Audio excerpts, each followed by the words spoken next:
Hello प्यारे मेरे दोस्त, कैसे हैं? उम्मीद है आप लोग बहुत ही अच्छे होंगे। फिर से अंकुश आर्ट्स क्लासेस पे आपका स्वागत है। आज जो है साइकोलॉजी के जो है 5वां वीडियो बन रहा है और जो है आपने बहुत सारा प्यार दिया और बहुत ही अच्छा लगा और आज बहुत सारे लोग जो है लाइक्स और कमेंट्स भी किए हैं। बहुत ही अच्छा लगा। आज फिर से उत्साह और उमंग के साथ फिर जो है 200 जो है क्वेश्चन हम याद करवा देंगे साइकोलॉजी में। और यह जो है अब की बार 450 प्लस लाना है और पूरे लगातार क्लास करना है। और यह दोस्तों आप एग्जाम से एक दिन पहले भी देखेंगे और 3 से 4 घंटा में, यानी जो हमने 100 क्वेश्चन के हमने वादा किया है, यानी 10 25 50 यानी 50वां क्वेश्चन है। यानी जो है इससे पहले जो 40 को क्वेश्चन जो है बन गया है, अगर आप नहीं देखे हैं तो जाके आप देख सकते हैं या 41 के बाद भी आप देख सकते हैं। ठीक है, तो सबसे पहले हम प्लेलिस्ट में वो डाल दिए हैं वीडियो, आप फिर से आप देख सकते हैं और यहाँ से स्टार्ट कंटिन्यूटी बनाए रखेंगे। सबसे पहले जो है मेरे प्यारे भाई, जो हम बात नहीं ज्यादा देर करेंगे, बात करेंगे क्या, तो सबसे पहले कह रहा है बुद्धि क्या है। यानी आपसे पूछेगा कोई कि कहता है बुद्धि क्या है और इसके ऊपर कारक की व्याख्या को जो है मतलब कहता है व्याख्या करे। यानी व्याख्या कहे के मतलब जो है बुद्धि को जो है व्याख्या करे। तो सबसे पहले हम बताते हैं आपको बुद्धि क्या किसे कहेंगे। हम बुद्धि हम किसको कहेंगे, यानी आपको कहिएगा कि जिसके पास दिमाग है, नॉलेज है, उसी को तो बुद्धि कहेंगे। बिल्कुल ऐसे व्यक्ति को नहीं कहेंगे। देखिए बुद्धि का जो इस तरह से जो है अपने भाषा में हम तो लिख सकते हैं, लेकिन यहाँ पर जो है किताबी लैंग्वेज जो है कुछ और कहता है और जो है अपना लैंग्वेज जो है सबका अपना अपना अलग अलग होता है। लेकिन हम जो है एकदम जो है टूटी फूटी सटीक भाषा बोलेंगे। यानी कहने का मतलब बुद्धि का सामान्य अर्थ होता है विचार। यानी बुद्धि का सामान्य अर्थ विचार से लगाया जाता है। और जो है कहेगा बुद्धि क्या है, तो इसको जो है परिभाषा कैसे देंगे, तो लिखेंगे बुद्धि का सामान्य अर्थ होता है विचार। इसमें नई परिस्थितियों से बेहतर ढंग से जो है समायोजन करने की जो क्षमता होती है, उसी को बुद्धि कहेंगे। ये तो जो है ये आप किताबी लैंग्वेज तो बोल दिए, लेकिन अपना लैंग्वेज में बोलेंगे ऐसा ही कि जो है बुद्धि का सामान्य अर्थ विचार होता है। जो है इसमें कोई जो है जो बुरा होने वाली समस्या को जो है अच्छे ढंग से कर देते हैं, उसी को बुद्धि कहते हैं। अब ये बात तो बुद्धि तो हम समझ गए, लेकिन ये हमरा बताइए इसके प्रकार के व्याख्या का वर्णन करें। तो देखिए बुद्धि को थॉर्नडाइक आया था। कौन आया था दोस्तों? तो थॉर्नडाइक ने जो है थॉर्नडाइक ने बुद्धि को 3 भागों में बांटा। कितने भागों में? 3 भागों में बांटा है। 3 भागों में कौन बांटा है? एगो है प्रत्यक्ष बुद्धि, एगो है अप्रत्यक्ष बुद्धि, एगो है सामाजिक बुद्धि। तो कहे कि आप काहे नहीं लिखे हैं, तो हम ये बता दे आपको कि हमने पीडीएफ से जो हमने अपने व्हाट्सएप पे हम पे किए होइएगा, तो हम सब पर जो है पीडीएफ हम भेज दिए हैं। आप नहीं लिए हैं तो 93 34 75 और 84 55 समझे व्हाट्सएप से आप, यानी आप जो है 93 34 75 84 55 आप पे इस पे व्हाट्सएप भेजते हैं हाई लिखकर। और जो है आपको साइकोलॉजी के पीडीएफ चाहिए तो नया साल पहले से जो है बम्पर ऑफर है, आप इस पे मैसेज करिएगा इससे पहले, तो आपको हम पीडीएफ भेज दिए होंगे। बहुत सारे विद्यार्थी को हमने भेज दिए हैं। बात समझ में आ रही है? तो वो जो है कहता है इसके प्रकारों का वर्णन करें। तो प्रत्यक्ष के मतलब होता है का से समझिए, प्रत्यक्ष बुद्धि के मतलब होता है आमने सामने। आमने सामने जो सीखता है उसी को प्रत्यक्ष बुद्धि कहेंगे। अप्रत्यक्ष के मतलब होता है कि जो है किताबों से हम सीखते हैं, वो अप्रत्यक्ष बुद्धि होता है। जैसे मैं राष्ट्रपति का चुनाव कैसन होता है, तो अप्रत्यक्ष रूप से होता है। तो और कहेगा सामाजिक बुद्धि क्या होता है, जिसमें समाज से हम सीखते हैं। तो सबसे पहले प्रत्यक्ष बुद्धि किसको कहेंगे, तो हम प्रत्यक्ष बुद्धि के कहेंगे जैसे में हम इसको देख सकते हैं, इसमें लगाते हैं, तो बच्चा इसको देखेगा खोलते हुए, तो इसको फिर प्रयास करेगा मतलब जो है लगाने का, इसको कहेंगे प्रत्यक्ष बुद्धि। अप्रत्यक्ष बुद्धि के मतलब होता है जैसे में हम ये सब जितना हम चीज सीख रहे हैं, इसको कहेंगे अप्रत्यक्ष बुद्धि। आज समाज से सीखते हैं उसको सामाजिक बुद्धि कहते हैं। समाज में क्या सीखते हैं, जैसे में अपने से बड़े को रे कहिएगा तो वो आपको डांटेगा, अपने से बड़े को तुम कहेंगे तो कहिएगा तो डांटते हैं। यानी ई जो है हमको जो है उसको समझाते हैं, रे नहीं बोलो, तुम नहीं बोलो, अपने से बड़े को आप बोला जाता है। तो ये जो है अपने से बड़े या छोटे से जो सीखते हैं उसी को कहेंगे सामाजिक बुद्धि। आपको जो ये जो है नंबर जो है जो बुद्धि क्या है इसके प्रकारों का वर्णन करे 2 नंबर में नहीं, आपको 5 नंबर में पूछेगा। हो सकता है ऐसा क्वेश्चन है जो 2 नंबर में पूछता है, 5 नंबर में पूछता है, तो एग्जामिनर के ऊपर डिपेंड करता है। इसके बाद जो है शाब्दिक बुद्धि परीक्षण क्या है, शाब्दिक और अशाब्दिक जो है बुद्धि परीक्षण पर जो है टिप्पणी लिखे। कह रहा शाब्दिक बुद्धि और अशाब्दिक बुद्धि परीक्षण पर क्या लिखते हैं। देखिए शाब्दिक बुद्धि परीक्षण के मतलब होता है जब कोई गुरुजी आपसे प्रश्न करता है, आप उसका उत्तर अपने शब्दों में ही देते हैं, उसी को शाब्दिक बुद्धि परीक्षण कहते हैं। कहे के मतलब का, जब कोई गुरुजी हमसे प्रश्न करता है कोई चीज, अब उसका उत्तर हम जो है अपने शब्द यानी जो है अपने लैंग्वेज में देते हैं, अपनी भाषा में जो देते हैं, उसी को शाब्दिक बुद्धि परीक्षण कहेंगे। अशाब्दिक बुद्धि परीक्षण में क्या होता है, अशाब्दिक बुद्धि परीक्षण में होता है जब कोई व्यक्ति जो है उसको घुमाकर, खिलाकर, डांस कराकर और नॉलेज देता है ना, उसी को अशाब्दिक बुद्धि परीक्षण कहते हैं। बात ये जो है आपको दिमाग में फिट हो गया होगा, बात समझ में आ रही होगी।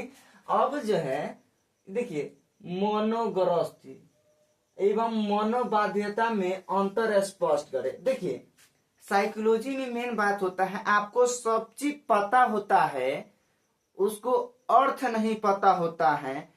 इहो बात जान लीजिए, हम ऑनलाइन पढ़ाने के एक ही मकसद है, ये ऑनलाइन में पढ़िएगा फिर दोबारा मतलब जो है इसको रिवीजन नहीं कीजिएगा तो आप भूल जाइएगा। तो ये वीडियो जो रहेगा तो दोबारा देख लेंगे, लेकिन जब ये वीडियो नहीं रहेगा तो आप दोबारा देख पाइएगा नहीं ना।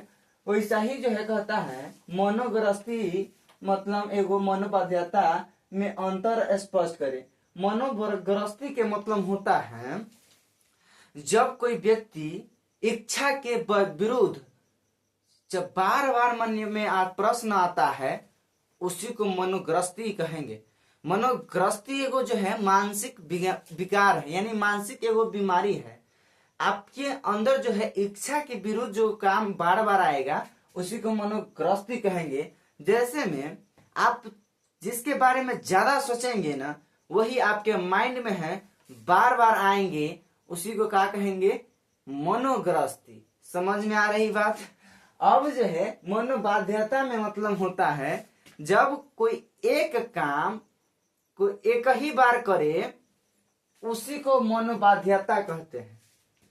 जब एक काम एक ही काम को बार बार करे, उसी को क्या कहेंगे, मनोबाध्यता। मनोग्रस्ती में जब इच्छा के विरुद्ध बार बार आता है, ठीक है, उसी को क्या कहेंगे, तो कसी कहेंगे, तो मनोग्रस्ती कहेंगे। बात समझ में आ रहा है। इसका एग्जाम्पल में क्या हो जाएगा मनोबाध्यता के, जैसे में ताला को एक ही सिरा में देखना, जिसको ये मार्कर है, अब इसको एक ही सिरा में बार बार देख रहा है, ये हो गया मनोबाध्यता। बात समझ में आ गया। ये दोनों जो है मानसिक बीमारी थी, ठीक है।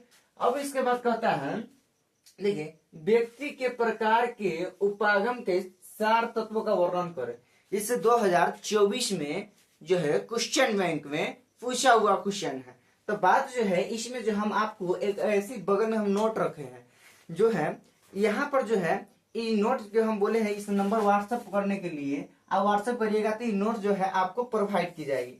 तो इसमें हम किताबी लैंग्वेज में तो जो थोड़ा हम जान लेते हैं। कह रहा है कि व्यक्ति के उपागम के 4 तत्वों को जो है बातों जो है निम्नलिखित है। इसमें जो है क्या हुआ था, व्यक्तित्व के प्रकार के उपागम के 4 तत्वों का वर्णन करे। इसमें अलग अलग वैज्ञानिक आके अलग अलग बातों ने कह डाला था।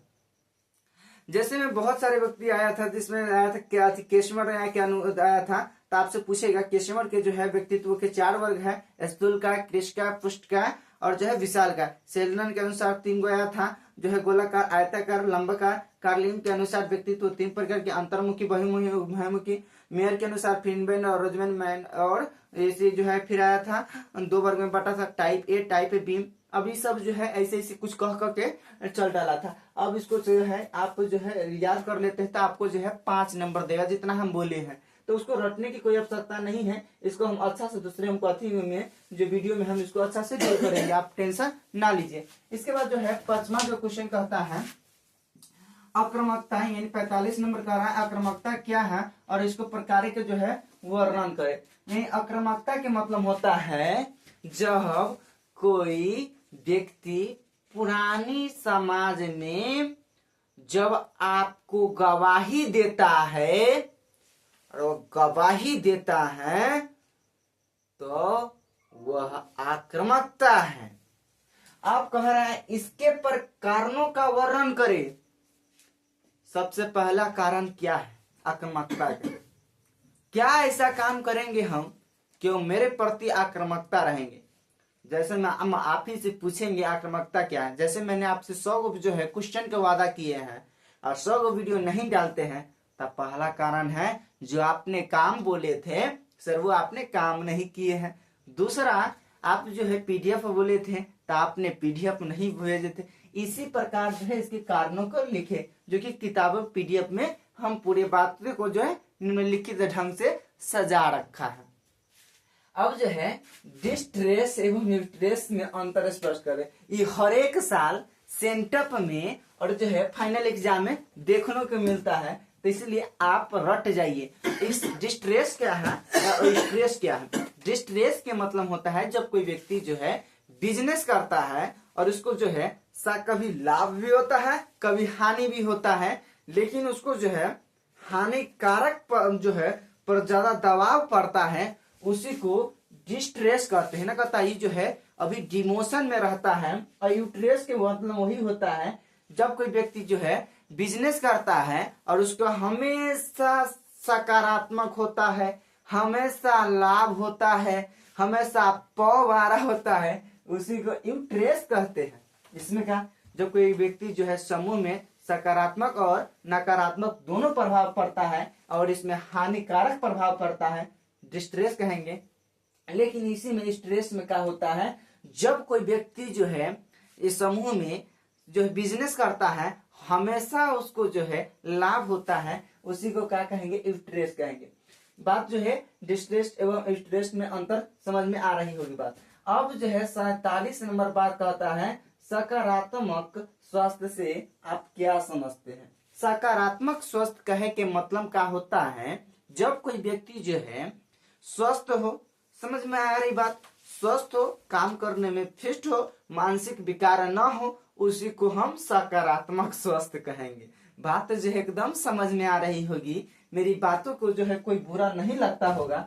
सकारात्मक स्वास्थ्य का मतलब होता है कि जो है आप ऐसा काम नहीं करिए जो आपको बिल्कुल उसमें रुचि नहीं हो। कहे के मतलब होता है कहने का मतलब होता है कि आपको जिस काम से प्रेम है, जिस काम से लगाव है, आपको लगता है जिस काम में हमको मन लगता है तो आप वही काम करिए, इसी को सकारात्मक स्वास्थ्य कहेंगे। इसमें आपको जिस काम से प्रेम रहेगा वो काम कभी थकाएगी नहीं, इसी को सकारात्मक स्वास्थ्य कहेंगे। और वह काम जो हमेशा जो है खुश रह के हम करेंगे, तो इसी को तो सकारात्मक स्वास्थ्य कहेंगे। अब जो है 48 नंबर क्वेश्चन कह रहा है कि जो है व्यक्तित्व के आत्म और सामाजिक आत्म में अंतर स्पष्ट करें। अरे सिंपल सारी बात है कि व्यक्तित्व के आत्म और सामाजिक आत्म में अंतर स्पष्ट करने के लिए बोले तो बताइए व्यक्तिगत के मतलब क्या होता है। जैसे में हम यहाँ बोल रहे हैं, अब मान लीजिए हम माइक ले लिए, हम ऐसे लसरिया फसरिया लिए, तो हमारा अंदर कोई व्यक्तित्व है? नहीं है, बिल्कुल नहीं है। मान लीजिए हम यही पहिर के स्टेज शो करेंगे तो क्या हमारा अंदर व्यक्तित्व है? तो कहिएगा हाँ, एगो कोई व्यक्ति था जो बोला है, पूरा स्टेज को हिला दिया है, तो इसी को तो व्यक्तित्व कहेंगे। बात जो है एकदम बिल्कुल समझ में आ रही होगी। अब जो है कह रहा है व्यक्तित्व के आत्म, आत्म के मतलब होता है सेल्फ, आत्म के मतलब क्या होता है? सेल्फ। यानी व्यक्तिगत आत्म क्या है? तो व्यक्तिगत आत्म जो है उसमें क्या होता है, दूसरे से मतलब नहीं रखता है, सिर्फ और सिर्फ अपने कामों से मतलब रखता है, दूसरे से बातचीत नहीं करता है, सिर्फ और सिर्फ अपने कामों के बारे में सोचते हैं, उसी को कहा कहेंगे व्यक्तिगत आत्म कहेंगे। वही जो है सामाजिक आत्म क्या है? तो सामाजिक आत्म में जो है इसमें अपने से भी मतलब रखते हैं और समाज से भी मतलब रखते हैं, और समाज के लोगों से आत्मसमर्पण, त्याग, बलिदान सब चीज न्यौछावर कर देते हैं, उसी को सामाजिक आत्मा कहेंगे। तो ये भी बात जो है आपको एकदम समझ में आ रही होगी। अब जो है 9वां नंबर जो है क्वेश्चन कहता है, जो है कह रहा है यानी घटकीय बुद्धि क्या है, यानी किसे कहते हैं। बात जो ही होता है, घटकीय बुद्धि कहे के मतलब होता है जब कोई व्यक्ति, हर एक सफल व्यक्ति होता है जिसमें असफलताओं से सफलता के लिए हर असफलताओं के कुंचलते हुए जाता है, उसी को है घटकीय बुद्धि कहेंगे। घटकीय बुद्धि के मतलब होता है सफलता में आपको मिली है तो हर आलोचनात्मक को साइड कर देना ही घटकीय बुद्धि कहलाता है। क्या आपने उस बुद्धि को साइड किया था, आपके बुद्धि नहीं घटा था? जरूर घटा था। उसी को क्या कहेंगे? घटकीय बुद्धि कहेंगे। एकदम जो है यही बात जो है विश्लेषणात्मक ढंग से जो घटता है उसी को हम क्या कहेंगे? घटकीय बुद्धि कहेंगे।